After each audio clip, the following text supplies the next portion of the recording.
Avez-vous déjà entendu parler d'une glace étrange qui disparaît sous vos yeux sans fondre?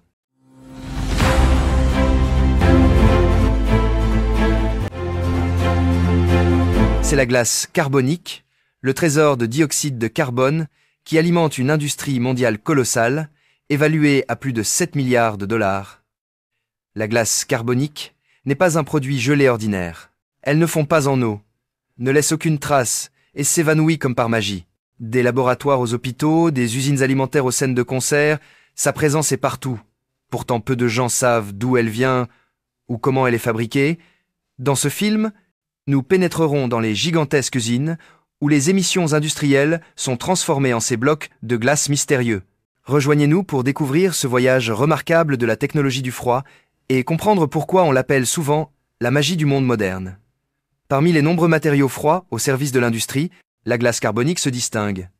Non seulement par sa valeur économique immense, mais aussi par son mécanisme unique, différent de toute autre forme de glace. Chaque année, le marché mondial consomme plus de 5 millions de tonnes de glace carbonique, valant des milliards de dollars, car son utilisation va bien au-delà de la médecine et de la logistique, touchant la gastronomie, la recherche scientifique et même le divertissement.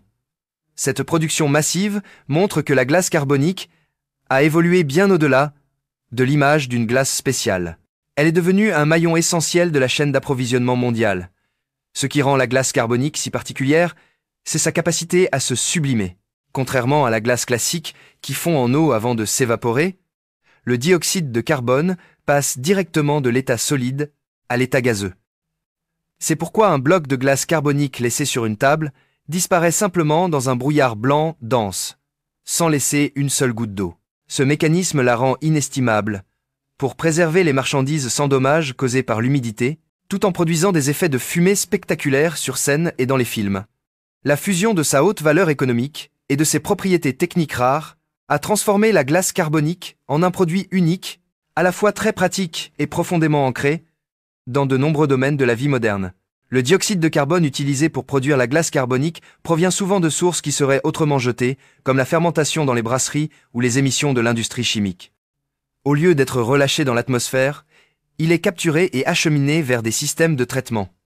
Ici, des tours de lavage et des filtres à plusieurs étages éliminent la poussière et l'humidité, tandis que des sécheurs spécialisés garantissent que le flux de gaz est parfaitement sec.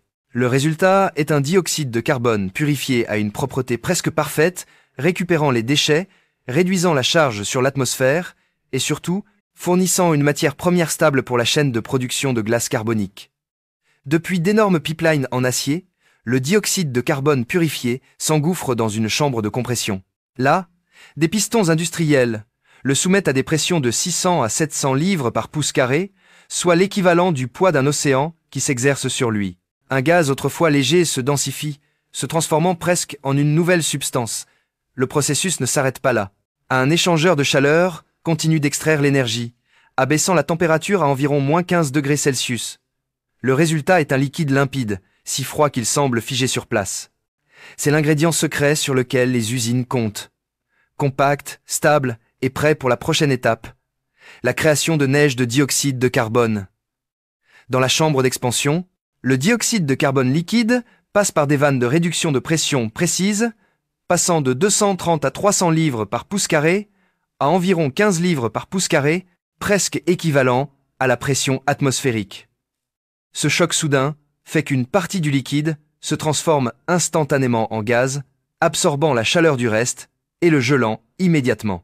Le résultat est une neige fine de dioxyde de carbone jaillissant des buses en acier inoxydable. La chambre d'expansion elle-même est construite avec des parois en acier isolé épaisses et équipées de capteurs, qui surveillent en continu les conditions, garantissant que la pression et la température restent dans des limites sûres. Grâce à cette conception, l'usine peut produire un flux constant de neige de dioxyde de carbone, prête pour l'étape suivante du traitement. Jusqu'à présent, le dioxyde de carbone ressemblait à une tempête de neige artificielle. Ici, sous une pression immense, il devient pour la première fois un produit prêt à l'emploi. La couche blanche de neige est acheminée dans des chambres en acier scellé, où des pistons hydrauliques génèrent des forces atteignant des milliers de livres par pouce carré en quelques secondes. Les particules de dioxyde de carbone lâches sont compactés en blocs solides pesant plusieurs dizaines de kilogrammes ou en granulés uniformes allant de 3 mm à 16 mm. Les presses modernes sont équipées de moules à changement rapide, permettant aux usines d'ajuster la forme du produit selon la demande. Immédiatement après avoir quitté le moule, le produit est transporté sur des convoyeurs réfrigérés maintenus à moins 40 degrés Celsius. Des balances industrielles vérifient le poids de chaque bloc et si un écart est détecté, des éjecteurs pneumatiques retirent la pièce défectueuse de la chaîne principale, garantissant une uniformité à travers la chaîne. Mais quel format pensez-vous être le plus important? Les blocs massifs ou les petits granulés uniformes? La question va au-delà d'une simple préférence. Elle reflète la diversité des façons dont la glace carbonique répond aux besoins de nombreuses industries.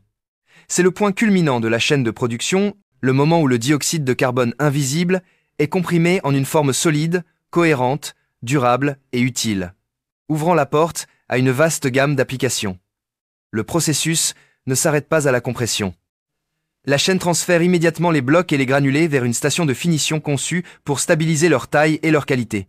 Les grands blocs sont guidés vers des coupeuses hydrauliques, où des lames en alliage descendent avec précision, les découpant en plaques plus petites, exactement comme spécifié dans la commande.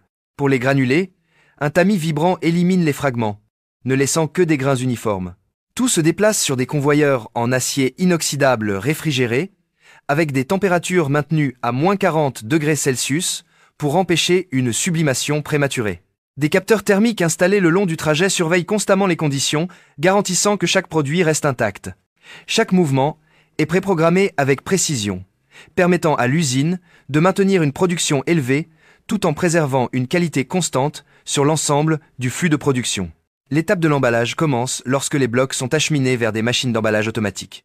Chacun glisse dans des sacs épais en polyéthylène dont les bords sont ensuite scellés par la chaleur pour minimiser les pertes. Pour les granulés, des systèmes de dosage par l'eau les déversent directement dans des bacs isolés, doublés de barrières anti-humidité, leur couvercle conçu avec des fentes de ventilation pour éviter l'accumulation de dioxyde de carbone. À la station d'inspection, des balances électroniques vérifient le poids. Et tout produit hors spécification est retiré par des éjecteurs pneumatiques. Les petits bacs sont placés dans des cartons à double paroi, tandis que les commandes en vrac sont chargées dans des conteneurs isolés, enveloppés de films rétractables, respirants et solidement attachés sur des palettes. Des étiquettes d'avertissement et des dates d'emballage sont clairement marquées sur chaque envoi. Dans de nombreuses usines, des pinces robotisées remplacent désormais les mains humaines pour empiler les blocs sur des palettes, réduisant l'effort physique tout en augmentant la vitesse opérationnelle. L'ensemble de la séquence se déroule avec une précision mécanique, produisant un flux constant et ininterrompu de glace carbonique finie.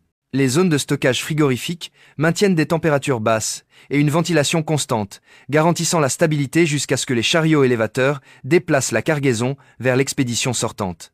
Depuis ces environnements contrôlés, la glace carbonique quitte l'usine en parfait état, prête à servir les industries du monde entier qui dépendent de son pouvoir unique. Si la glace carbonique porte le froid né du dioxyde de carbone, une autre forme de glace, plus familière, commence son voyage à partir d'une source bien plus simple, l'eau. Les eaux souterraines ou municipales sont dirigées vers d'énormes réservoirs avant d'entrer dans l'étape de congélation. L'eau subit un traitement rigoureux.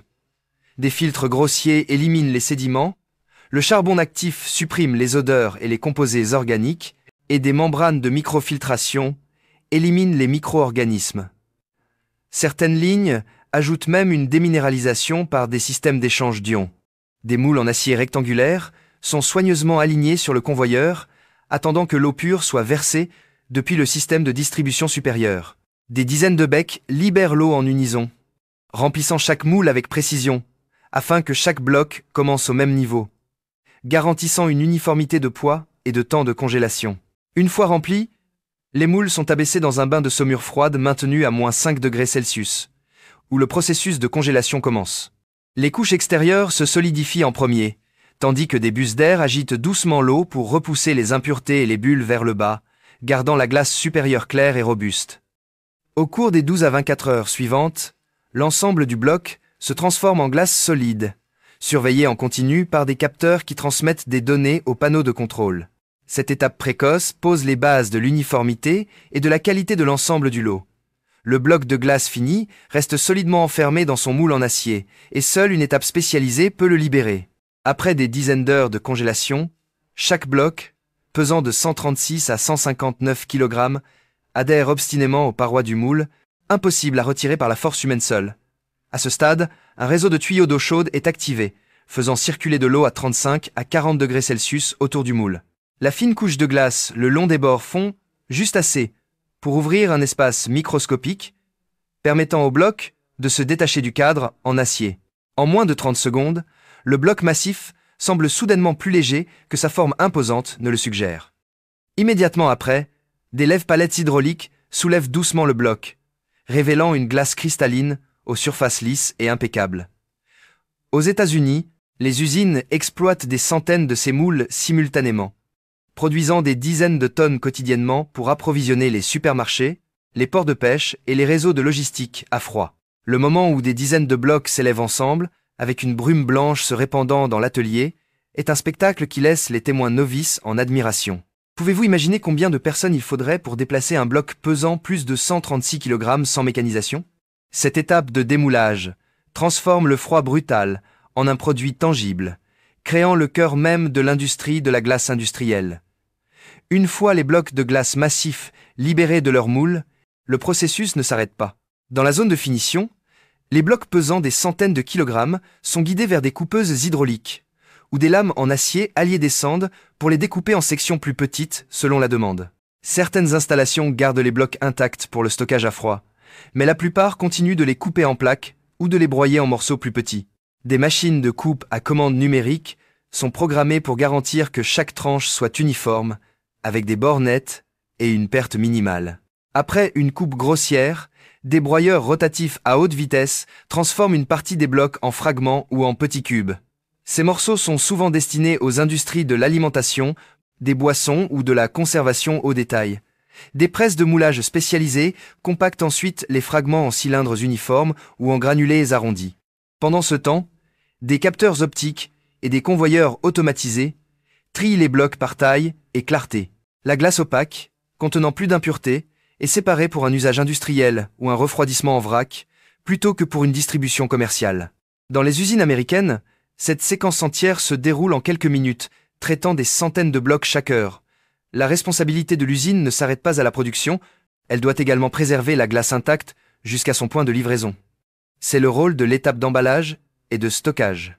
Les grands blocs sont placés dans des sacs épais en polyéthylène, leurs bords scellés par la chaleur pour limiter la sublimation et la perte de froid.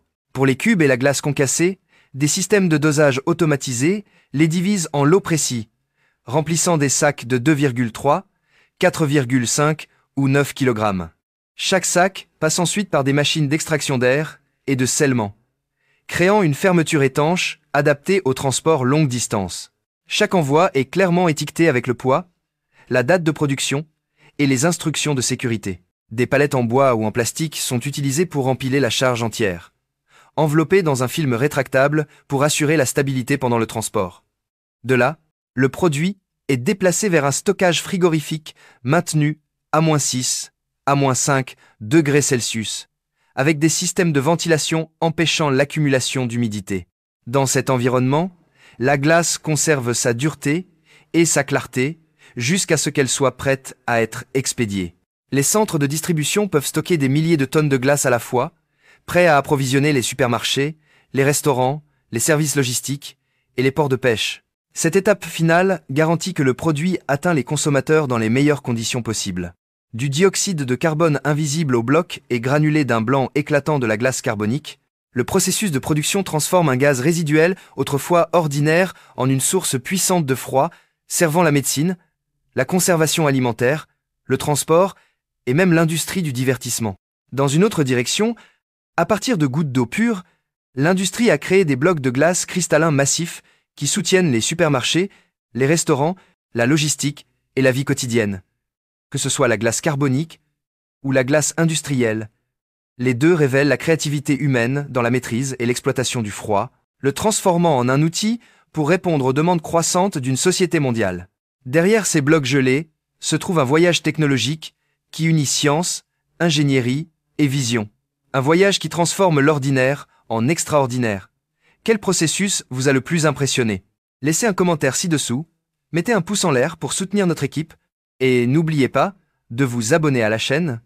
Tout s'explique pour continuer à explorer les voyages industriels remarquables qui attendent encore d'être découverts